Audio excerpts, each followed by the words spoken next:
Hello. Thank you for joining us. This is Candidly Speaking with Shell and Cal, and I'm Cal. And I am Shell.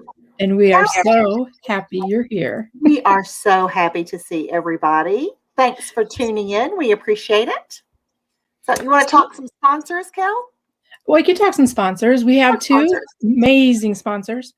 Blue Sky Video Productions. He is Bruce Himmelblau, our producer extraordinaire. He's a YouTube strategist and live stream producer. He makes this much more fun for me. How about you, Michelle? You know, I always have such a big time. Really, anytime you're with Bruce Himmelblau is a big time. But yes.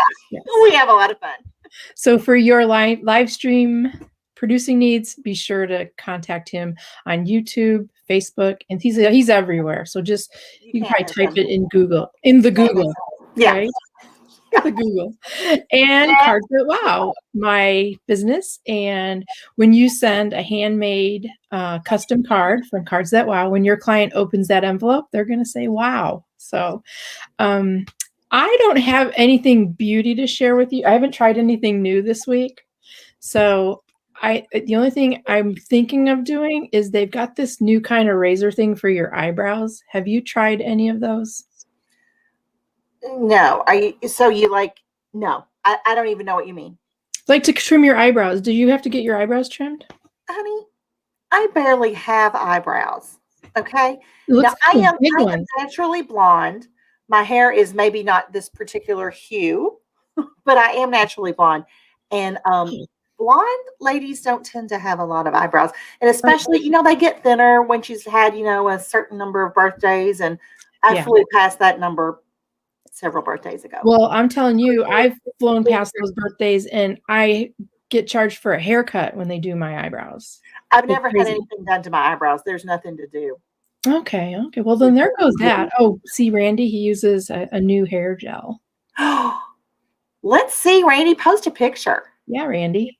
Let's see what you got, Randy. We'll have him on the show again because I missed him the last time.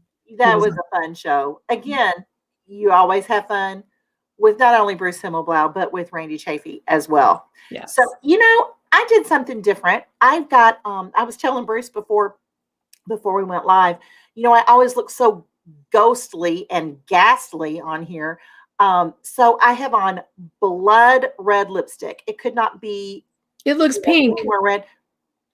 It did look orange. It looks orange. On my monitor, it looks orange. Oh, yeah. Okay, now it looks. Yeah. So I changed from, was using a blue light. Now it's yellow, and it's just more and more orange. Why don't you just use white light? Because I looked like Lily Munster. So see, I have a white light. I just want to put it out there that I don't have on orange lipstick, y'all. I don't. Okay. Well, speaking of fun, our guest is FUN Fun. She is fun, and she is so beautiful and amazing. It makes me about half mad, really. She's just. I know. We should probably let her in before we should. Let me tell you who we have waiting in the wings. We have Amylee Westervelt. And she's in a great place. She's in Savannah, Georgia, which I've not been to, but I know my parents have been there and loved it. But I know it's just a really cool place. And Amylee is a dream design coach at Gratitude and Glamour. So that sounds like just the coolest. Does she just fit right in with us? Well, at least with you. There you go. We're all about the gratitude and the glamour. Yeah. So join us in welcoming Amylee. But wait. First, if you are here, I almost forgot, let us know you're here. Type in the comments that you're watching, where you're watching from. And if you catch us on the replay, please put in #replay. And now, welcome Amylee Westervelt.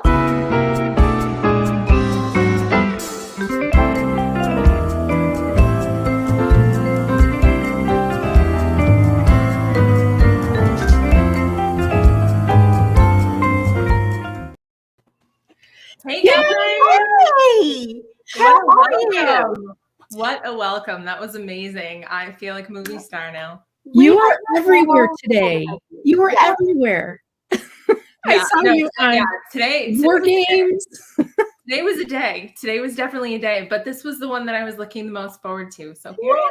Oh gosh, I've been like giddy. I've been giddy all week. Giddy. Yes. You know, giddy is really has. Yeah. Extra giddy, I guess we should say, because she's usually pretty pumped up anyway. But yeah.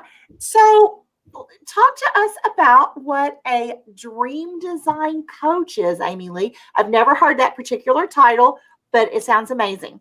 That makes total sense because I invented it. So basically, a dream design coach, what I do is I help people figure out what they really want so that they can design it and live it and manifest it and all that juicy stuff. So what I find is that most people don't really know what they want. They know what they don't want. They know what everybody else thinks they should want. But when it comes to what they actually want to create, they have no flipping clue. And so I help them connect to that vision of what it is that they're trying to create so that they can manifest that. Because once they figure it out, once they get their eyes on whatever it is that they really want, it's almost instantaneous that they're able to manifest it, because what's holding them back is that they're not aligned with the energy of the thing more than the money, more than the, being in the right place at the right time or any of that. It's a lot more about alignment. And so finding that alignment for people is really magical. And it's the best part of what I do. Oh, okay. Well, let me ask you this. Is this, are you speaking professionally or personally or both, or everything? I think as far as figuring out, discovering what they want, are you talking about their personal life or their professional life, just in life in general? The canvas of your life, right? Where do you want to live? What do you want to do? How do you want to spend your day? Like if I was to say to most people, tell me about your perfect day, they'd peter out around breakfast. They don't really take the time to think about what that looks like. Yeah. And so we'll talk about that more later with my little freebie that I have for you guys. But yeah, it's all about aligning with an identity. And most people don't know what that is. And the more you get them to think about it, the more they realize that it's not all fun and games. There's a lot of work that goes into dream design. Mm-hmm. They work and people are kind of like, check, please. So it's about, creating a juxtaposition of the fun and the excitement and the pinning things on the board and the getting down to brass tacks and creating smart goals and tangibility and kind of putting those together so that we create, a manifestation out of that. Well, let me ask you this, and I'm sorry just to keep jumping in here, but, I hear about so frequently, and now I'm seeing, individuals creating these vision boards. Okay. I do not have one. I've got the perfect spot on my office wall to get that in front of me. What do you think about that? Is that something that's helpful or meaningful or no? I personally am not a big fan of vision boards. Okay. And the reason is because vision boards are very static and one-dimensional, and they represent that color in that angle at that time. And that's not how dreams are, right? Like they're very fluid. And like from one day to the next, have you ever like really wanted something and then you get it and you're like, I don't flipping want this. This isn't what I wanted. Like with jobs, it happens all the time. You think you get your dream job. I'll tell you guys a story. When I first got out of college, I wanted to be a wedding planner so bad. I went and researched it. I went and looked at all these different wedding planning companies. I ended up getting like out of 1 million people that applied on Craigslist. This is the second time this is being said today, but back before Craigslist was creepy. Because I said this with Rita this morning. She said the same thing. Back before Craigslist was creepy, I got a job at a dinner cruise in Boston as their wedding planner. Well, assistant wedding planner, but whatever. And my job was to like plan weddings. It was the worst thing I ever did. I hated it. I didn't want to plan other people's weddings. I hadn't had my own yet. It wasn't in alignment with me at all. But if that had been on my vision board, like that changed. And then what do? Like tape over it. So for me, what really works is scripting. And again, back to that thing I'm going to give you guys that you're going to love. Kellen, you've done it, right? You've done my dream design archetype assessment. Yeah. And so it's more about stepping into that life. And you can't do that with a one-dimensional picture. So does it work for some people? Absolutely. Does it bring your vibration up? Yes. Do I think it works for actual manifestation? Not really. Well, like I said, I've seen it and I know it's kind of, I guess, in vogue right now, but I've never really, had the impetus to actually do it. I just look at it, I don't know.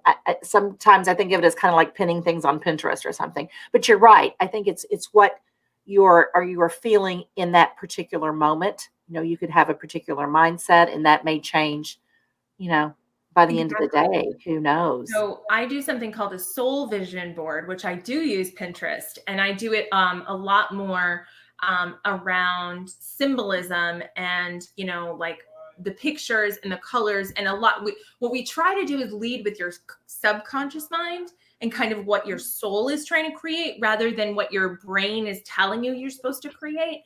So it's called a soul vision board, and it's called a dream design intensive. So I'll go in and look at what people make, and then I'll kind of give my thoughts, ask them questions. And because I'm an intuitive empath, I can kind of sense things. And so I'll say, oh, I can tell by the fact that you're putting this picture over and over that this means this, which I won't know until I actually see it.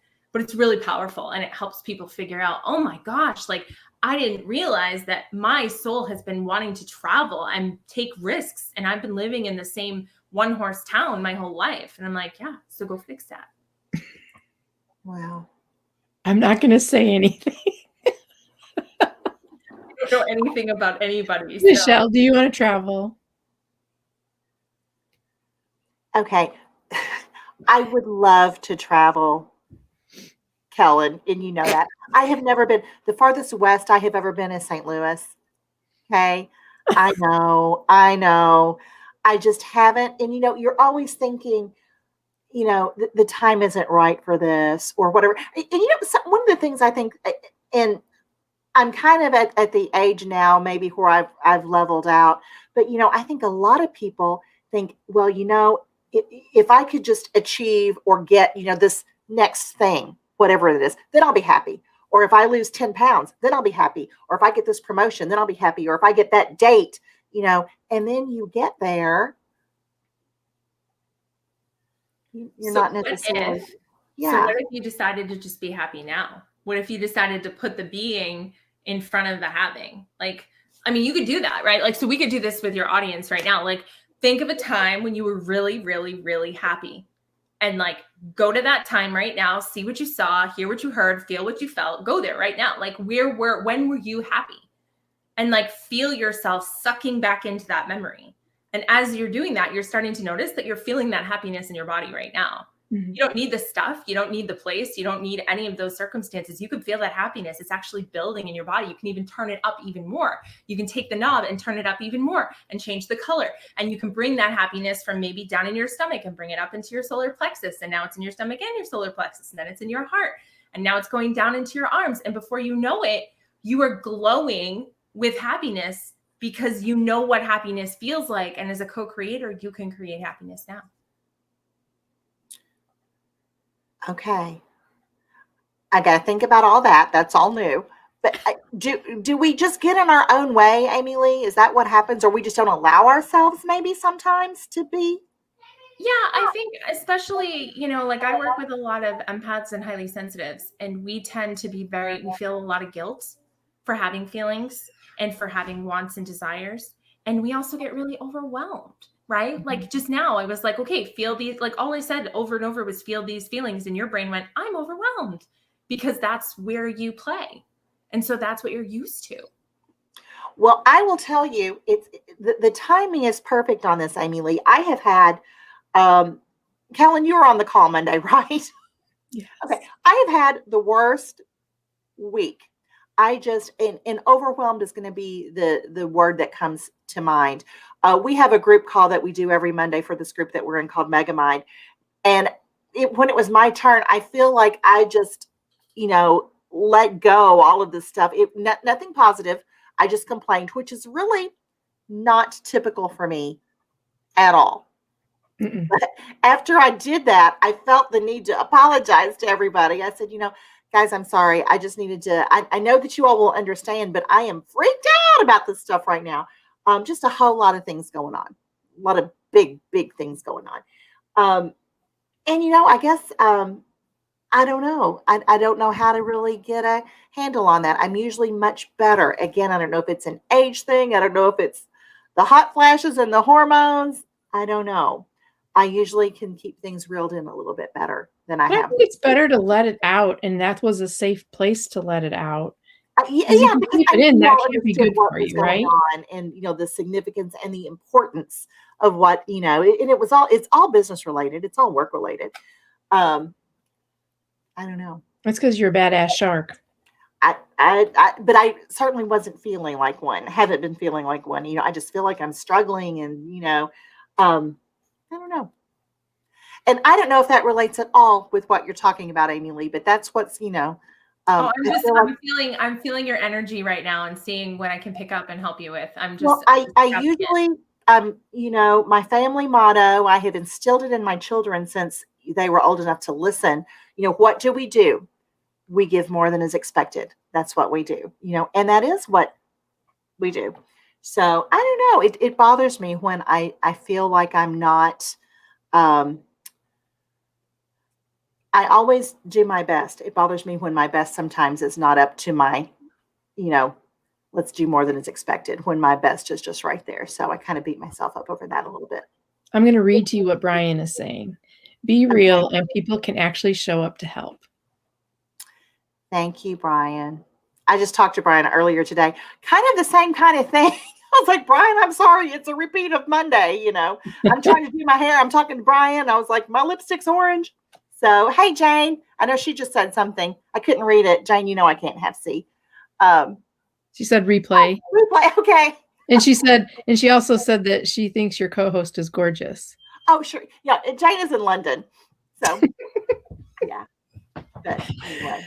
So, okay. So I've been talking to you a little bit, Amylee, or at least messaging you back about my daughter, because I don't want her to wait till she's 55, 56 to decide what her dream is. So do you want to talk a little bit about that class that I'm signing her up for? The Unstoppable Empath one? Yes. Yes. So, okay. So one of the people that I work with are empaths and highly sensitives. And a lot of times we're going back to that idea of guilt and overwhelm. Empaths tend to feel like they don't deserve to have things. And we have a very emotional way of moving through the world. And the world isn't necessarily, the way that it isn't necessarily set up for us. So I created a course. It's called Unstoppable Empath System. And it's an acronym. It came to me on a whim one day. God just kind of plopped it in my head, the whole acronym. And so it stands for energy management, manifestation, personal power, affirmations, time management, healthy boundaries, and self-care. And so each one of those components is self-contained, and it deals with that particular area that an empath might be tripped up in. Something that, for other people might come naturally, but for us, it's a little bit harder to kind of deal in those situations. So I'll give you an example. And I actually have a fun little booklet. If you guys want that, shoot me a message or something somewhere, and I'll get you the little Empath Elixir booklet. But one of the ones is like time management. So the good things about empaths is that we're really cognizant of time, right? Like we pay attention to time, but we're also, a bad thing is that we get overwhelmed and we don't necessarily know what we want to do later, because we know that our energy is going to get in the way. And so we have to anticipate that. So we're not likely to want to like box ourselves in, because we don't want to underperform. And so we just don't plan things. And a lot of you guys may resonate with this. So I created a time management system I call Bookends, where we have the exact same morning routine, the exact same evening routine, but the middle is fluid. And I have a whole process for going through that middle period of the day. So that's something that empaths do differently. Another one is manifestation. Empaths are really phenomenal manifestors. We're also really phenomenal at manifesting what we don't want. And so learning that about us and how tuned in we are and how master manifestor we are. In fact, I call myself a master manifestress, right? When we figure that out and we understand how powerful we are to do that, and we make those adjustments based on our energy, we can create the most incredible lives. So it's basically like the empath's user manual for life. It's like the store that has all things for left-handed people. Mm-hmm. It's the store that has all things for empaths. That's fabulous. Thanks. Yeah, that. There it is. Okay. Yeah. So like I said, I didn't want Emily to wait till, And, she's getting ready to go to college, and I know she'll probably change her major 3 times, but I want her to have a clear dream so that when she does change, she's at least going in the direction that will serve her, in the end when she chooses a career. So, okay, Brian has another question. Yeah, he's got several, it looks like. How do empaths want to be engaged? Oh, that's such a good question. I do think there are different kinds of empaths, but empaths don't like small talk. We don't like to hear about the weather. We don't want to talk about what you had for lunch. It's uncomfortable for us. We know that there's something else that's waiting. And so we want to have real crucial conversations. We're very cognizant of energy. So if you approach an empath with a certain type of energy, they're going to notice that before they notice what you have to say. And so empaths tend to be ones that like to go into situations rather than have situations come to them. How else do empaths like to be engaged? I think just always genuine. We are the best BS detectors on the planet. We are 100%. We need to make sure that, if you even remotely lie to us, we can tell before you even open your mouth.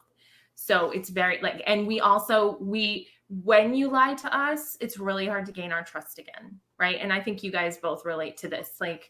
When somebody is disingenuous, it's going to take a long time for them to come back from that if we even ever really listen to them again. Mm-hmm. You're right. I mean, spot on.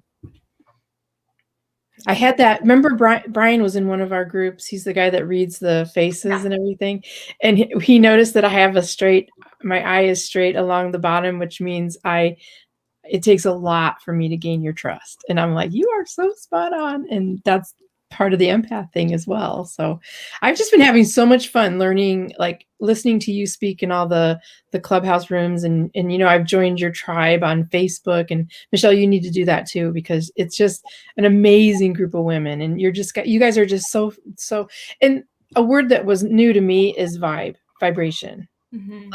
I'd never I knew Sherry from Facebook. She talks about high vibe and things like that. And I just couldn't get the concept of it really. Mm-hmm. But now that I'm with you and Sherry and Pam and some other ladies, I'm getting it now. So how's your vibe, Michelle?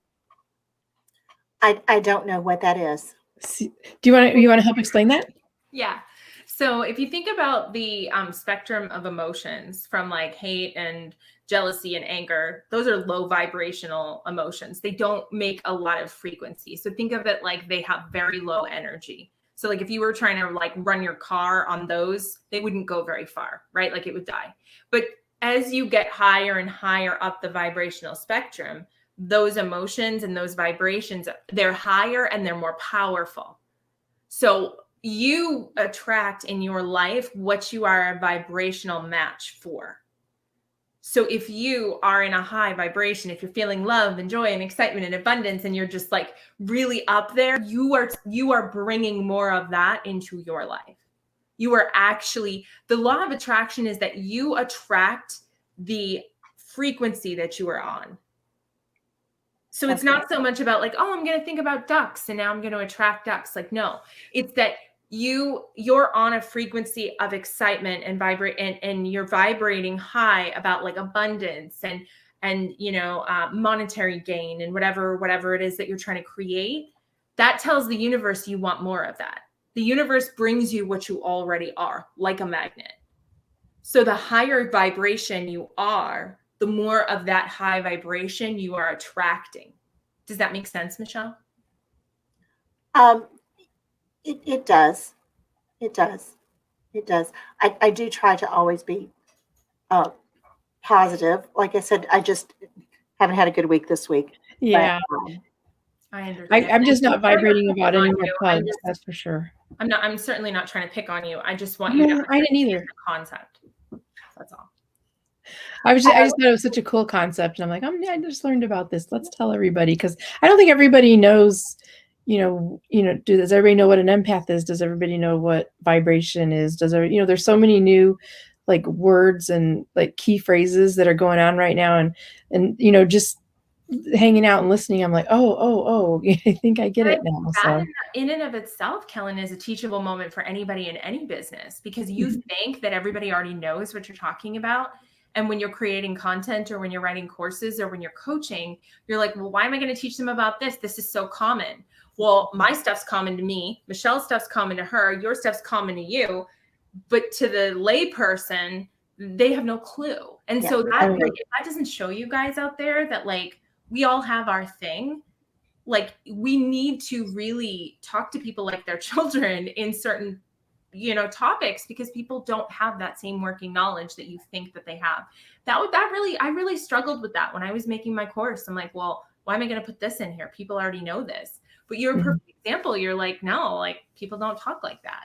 In your sphere of influence, they do, but not necessarily in the greater world.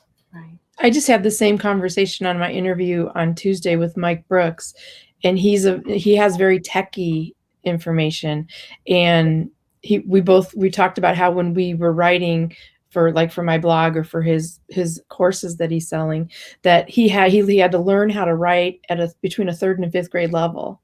And when I wrote my blog the first time, I just wrote it the way I write. And I actually, thank goodness, somebody made a comment on it and said, what does this mean? What does this mean? And then I did some more research, and I'm like, oh yeah, no, not everybody, has the same, noggin that I do. Right. And not everybody's on the same level of their journey, and right. Coaching, like, people are like, oh, I can't be a coach. Can you hold space? Do you care? Can you provide perspective? And do you have experience that you can draw from? Boom, you're a coach. Wow. Well, let me ask you, I saw Brian had another question, and I don't know if you can get it up there, Bruce, or not, but he was asking, I think it says, he was asking Amylee what your opinion of mastermind groups are. Oh yeah, I missed that one. Sorry. Yeah. My opinion of masterminds. Yeah. I have a mastermind and I love it. I think that there is a misnomer around masterminds, and I didn't find this out until I started mine, but I don't think everybody knows what a mastermind really is. I think it's kind of like a fun word that they throw around, but a true mastermind, like in the Napoleon Hill sense, is very different than some of the other group programs that call themselves masterminds. So for the purposes of this conversation, we'll assume that you're talking about the actual mastermind. And I think they're phenomenal. And I think that it's true that you are the sum of the 5 people you hang out with the most. And I think they're amazing. And I think that the more you can spend time with other people who are excited and who are high vibe and who are going in the direction of a goal is phenomenal. And yeah, anybody who's able to be in one, I know some of the biggest, powerhouse leaders, they either have them or they've been in them. And what is it that success leaves clues, right? Mm-hmm. Absolutely. Well, that's cool. Yeah, I could not agree more. And I'm sorry, I keep trying to read this, and I can't. Let me ask you this. I have another. Sometimes we need to hear the obvious to remind us sometimes as well. Yeah, I agree, Brian. So let me ask you this, Amylee. Yeah. If I will say again, I have had a tough time. So recently. I'm very, very blessed in my life in general, but like I said, just a little overwhelmed lately. I think sometimes maybe I don't know if I've bitten off more than I can chew or just overcommitted, but I don't like that, and I feel like I'm just kind of maybe I don't want to say falling apart. That's probably a little too strong a word, but let's say that's the case. If you feel like you're in that situation, or you feel that that's you have this impending, feeling of Uh-oh. I think we lost Michelle. Well, her impending feeling was right on. Right. Well, maybe you and I should chat about something, unless you can get the gist of what she was trying to ask you. Yeah, I can kind of go with it. So I think what she's talking about, when you feel like everything's falling apart and you're just at your wit's end and you really don't know what to do to get yourself out of it, how do you kind of go through that point and feel like it's worth it to keep going? And I know you were there the other day when I talked about it, but I'm going to tell you again about the time that I had that 30-page paper to write. And I had a term to write it. And then at the very end of the term, the professor said, you cannot finish this term, and you can pass it in at the end of next term and you'll just get an incomplete as long as you finish it the next term. So I waited until the last day of the last day of the last day. Like, it wouldn't matter if your parent died, like, you would have gotten an F. Like, that's how end of the road it was. And I had to write this 30-page paper about Emma Goldman on rhetorical criticism, which is like the boringest of boring, like critiquing a speech. I mean, come on now, which was already a pretty dry speech. Well, I guess not if you're into like the labor movement, but I digress. So anyway, so I remember sitting there thinking, like, there's going to come a time in my life when I'm going to laugh about the fact that this paper's done. I ended up getting a B on it, by the way. And, it's going to be done. And I'm going to have this paper in my hand. I'm going to be like, chuckle, chuckle, chuckle, paper done, and I called it Amylee's flip side theory. And so I like to think of life, no matter what I'm going through, there will be a moment. There is a moment already in the continuum, right? Like, if we think about when we were born to when we die, and we zoom way up and sit on the top of a building and look at it like a parade, it's already all happened. We're just experiencing it in the moment.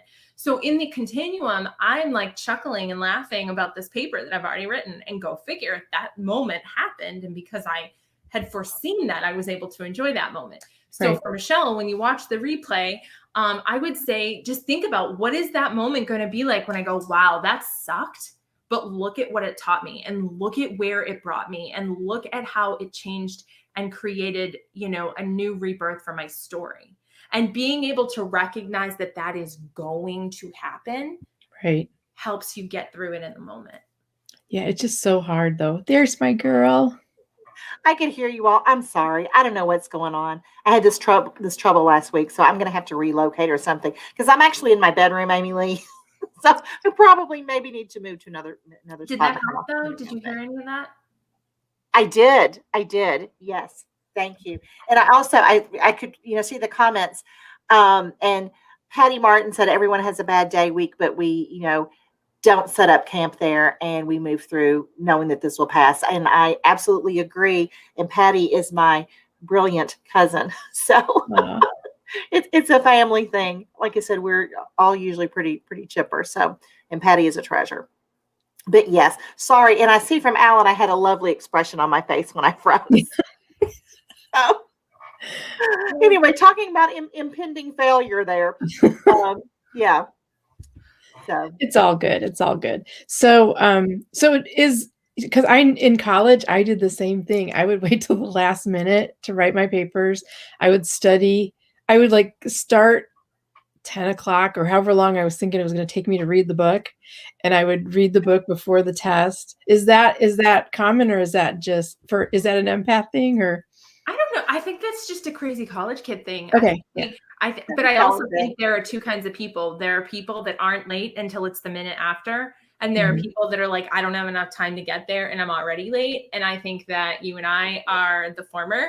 My husband is too.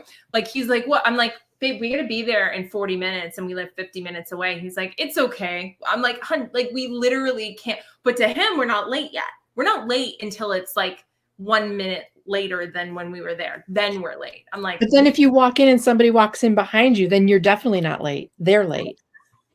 Yeah. I don't know. I still get like palpitations. I get so like caught up about it. And then I feel bad for whoever, and then I'm apologizing to whoever it is. And they're like, oh, it's okay. And so now I just tell him that we have to be places a half hour earlier. And then that's what my daughter does for me. Yeah. Okay. I had a question about your coaching and your, all your training. How do you deal with obstacles? Oh gosh, there's so many different. You mean me personally, or how? Well, I think when you're coaching somebody, or working them through something.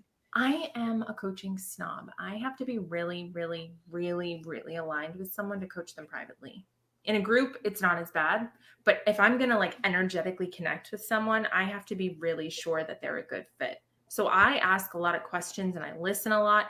And so I, luckily at the private level, I don't really run into that too bad. But one of the things that I've started to do is create an agreement at the beginning of the coaching contract so that they understand what's expected of them and I understand what's expected of me. And like my NLP coach, you guys know Brenda Jones, right?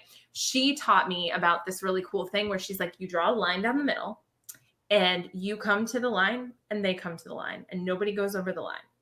And I think that really helps. And it's not like we only do 50%. It's we don't cross over into each other's responsibility as far as the contract goes, because when you do, that's when that resentment happens on your part, on their part, most of the time on both parts. So when it comes to, I find my coaching series is 6 sessions. There's 2 sessions where we talk about dreams. There's 2 for alignment and there's 2 for affirmation. And what I find is that when we get to about the 4th session, this person who was like, oh my God, it's going to be amazing. It's going to be so good. They're coming to that session and they're like, I can't do this. It's like transition in labor. Y'all have had kids, right? It's like transition. It's like, I can't do this. I can't do this. Put the kid back in, take me home. We'll try it again next week. But you can't do that. There's a baby hanging out of your cervix, right? So it's the same thing. Like when they're in their transitional period of their coaching, they want to like push away. And that's when they're, they start to get like, if they're going to, that's when they'll start complaining or they don't want to show up for sessions. And that's when, and like from experience, that's when that's going to start to happen. So that's when you really have to hold that space and be like, I've been where you are. I understand, but we got to push this baby out. And so usually after that, it's smooth sailing. So it's like about week 4 is when it starts to get a little dicey. But again, if you anticipate it and you remind them, hey, this is what you told me you were going to do. And there's been like 1 or 2 times where people just haven't been able to go the extra, but they can't also come back around and say, well, she didn't, blah, blah, blah. Yes, I did. Here it is. Right. So that makes a difference. I don't know if that answered your question. No, yeah, it was kind of a vague question. I after I asked it, I'm like, well, yeah, that's kind of vague. I'm just trying to think of, dealing with different personality types. And yeah. Have you dealt with teenagers? I have stepped teenagers. Okay. Bonus daughters. So yes, I have dealt with them. I haven't from a coaching perspective because I find that, well, that's not true. I do have one client who had me work with her daughters for a little while, but a lot of times the first thing to try at that level is a therapist, like a licensed, like a family therapist, because if they're having those kind of issues, generally there's some kind of trauma underlying, and I am trauma informed, but I'm not trauma licensed. Right.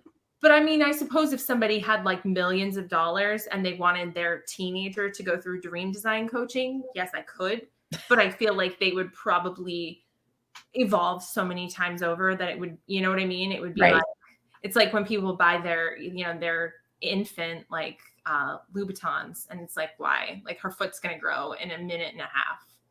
Like, why would you do that? Exactly. Okay. It's like, if you want to throw your money out the window on a child that isn't even grown yet, like you can do that. And there are teenagers that could benefit from it, but I wanted to be a caterpillar when I was a child. Like, I clearly don't want to be a caterpillar now. And like, if my mom had signed me up for dream coaching and they like taught me how to be a caterpillar, like, where would I even be? I'd be goo right now, you guys. No goo. Certainly not goo. Wow. Okay. Are there any other questions in the chat? Let's see. Well, we have some comments. Maybe we should take a little break. And Mark Rodriguez is here. How do you? Mark. Hey, Mark. And is it Kirstine Herman? She said, "Now that's some institution." Oh, intuition. I think that's when I made my exit. Yes. Oh. And Lynn Serrano is here. Hi, Lynn. This is Amylee Westervelt and Brenda Gardner-Jones combo. Love you, ladies. Great show, Kellyanne and Michelle. Thank you, Lynn. Thank you. So, do you think we should get to the important things now, Michelle? Okay. Now, I need to preface this kind of with an apology, Amylee, because I know you said you don't like small talk. We have a tradition here. We have a question that we ask every guest on Candidly Speaking. Sure. And it's because of a quest that I'm on. I'd like to ask you, what is your moisturizer of choice? Oh, yeah. No, that's not small talk. That's important. Okay. Well, it isn't to me, but I thought. So I have one of those, what do you call it? Like wholesale accounts with the company pharmacy. I don't know if you've heard of them. They just came to the United States like last year. They've been in Turkey. They've got like 300,000 followers in Turkey. They're an MLM. But the way that I did it is you can pay $20 and just get their 50% off and not have to sell it. So I did that. So anyway, there's a brand called what? I said, this could be good. Keep talking. Oh, so good. Their makeup's amazing. Their BB cream is so good. And yeah, it's awesome. So they have a moisturizer. I can't think of the name of it. I think it's called Age Reversist or something. They have a moisturizer and a serum. And so I use both of those. So it tells you to put, so you clean and then you put the stuff in circles on your face. And then you do the other, whatever the other one is. It's the moisturizer and then the serum. And then what I do is when I put my real makeup on, I mix the BB cream, which is kind of like a concealer, like a lighter foundation. I mix that with a primer and like mix it all together. And that's what I put like in my T-zone. And I really don't wear a lot in the rest of my face. I just kind of dust it a little bit. So yeah. Beautiful. Really beautiful. Yeah. Now, how did you hear about this? Fan. Hold on, You're what, Michelle? I just said I'm a big primer fan as well. Yeah. If I've done it, it's been primed. I promise you. So. Okay, I need to try priming next week. I've got like, really big pores. So I find that the primer really helps with that. But I also, I mean, I've been blessed with that Irish, translucent skin, as they say. So I've been fortunate in that way. What were you asking, Kellen, about how do you find that company? It's how did you find out about them? Everybody and their grandfather was selling it, and I didn't want to ever do MLM again because I had done it before. So then I like found the person that I like the least annoyed me of the company and was like, listen, I'm not selling this. Don't even ask me to sell it. I'm never selling it, but I want to sign up wholesale. And so she sent me her link and I signed up under her. And I send people to go sign up all the time. I don't tell them who she is. I don't tell them who I am. Like, I'm just like, go find the website, go find someone local to you. Yeah. And it really is amazing. I wish I had other stuff to show you. I knew that you guys like makeup too, and I should have, but it's really good and it's really cheap because they have their own manufacturing. Yeah. What did you say is the name again? I think I missed that. Pharmacy, Pharmacy. Pharmacy with an F. Okay. Yeah. Yeah. And they make their own stuff. So they, and it's a Turkey. So you said it's Turkish? They're in Turkey, but they just came to the United States. Okay. So Jane, I don't know if you're familiar with them. Jane. She left. She may be gone. It's late in London. So yes. Yeah, they're really good though. They have like everything and they have skincare and they have this guy, Dr. Tuna, who I guess is the guy that started it. But they have manufacturing plants. So everything's like, I'm talking like, when I say cheap, I'm talking like $7. Like it's cheap. That's like Walgreens cheap. And it's really good. And it smells good. And it doesn't smell like antiseptic. It smells like that fresh makeup-y smell. You guys will fall in love with it. Just go do it. It's great. Pharmacy. Okay. I I'm going to try it. I've ever heard of it. Yeah, and I don't sell it, and I don't have a link to give you or anything. Just go find it. Pharmacy. I've never heard of it. I'm in Kentucky. I don't know if it's made it here yet. I don't know. There it is. Here we go. No, it's Pharmaci. Oh. So that was not it? No, that's not it.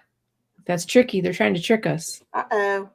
No, it's much more makeup-y. Like it has that like MAC, Urban Decay kind of a feel. You'll see. Oh, cool. It's good stuff though. Right. Yeah, so that's my tip. Oh, and can I give you like my new makeup tip thing? Can I tell you that? Yeah. Okay, so wait, is that it? That's it. Okay. Okay. So I have learned that the most attractive way of presenting my eyes is for them to be angled. So what I do, this is really cool. When I put my eyeliner on, I go to the edges like this. And then what I do is I take my concealer and I go straight up. I draw my concealer up so that my lines go straight up and it makes my eyes look like cat style kind of, and it gives them like that almond shape. And I don't put any liner on the bottom, so it opens my eye from the bottom, but it sends your eye up here, so it's like.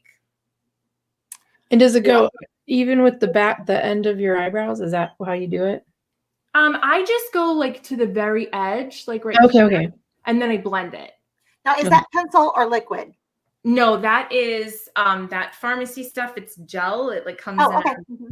I don't know what it's the brush. Gel. Is it gel? Yeah, probably. Yeah, it comes in like a little Smashbox does one like that. Yeah.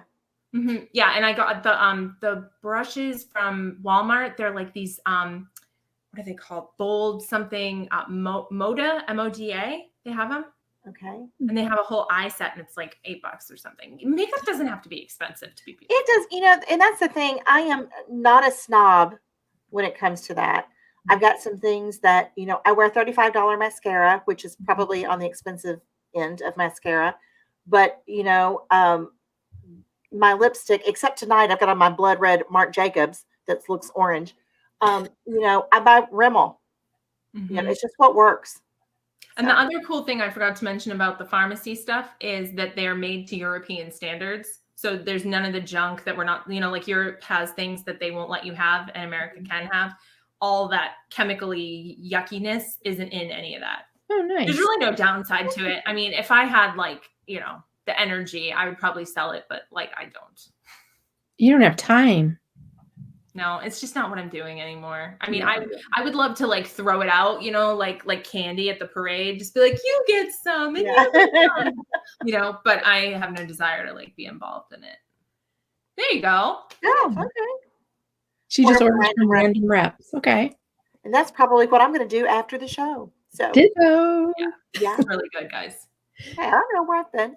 But anyway, thank you so much, Amylee. You have just given us you know, so much to think about, and you're just a cool lady, and we appreciate your being here. I think you guys are awesome too, and I'm so excited that I came and hung out. And even though I was exhausted all day, this totally just re-energized me. And my husband apparently took my children all somewhere because there's 5 of them. You guys know that, so they all disappeared. So I don't know what I'm doing next. I might just go to bed.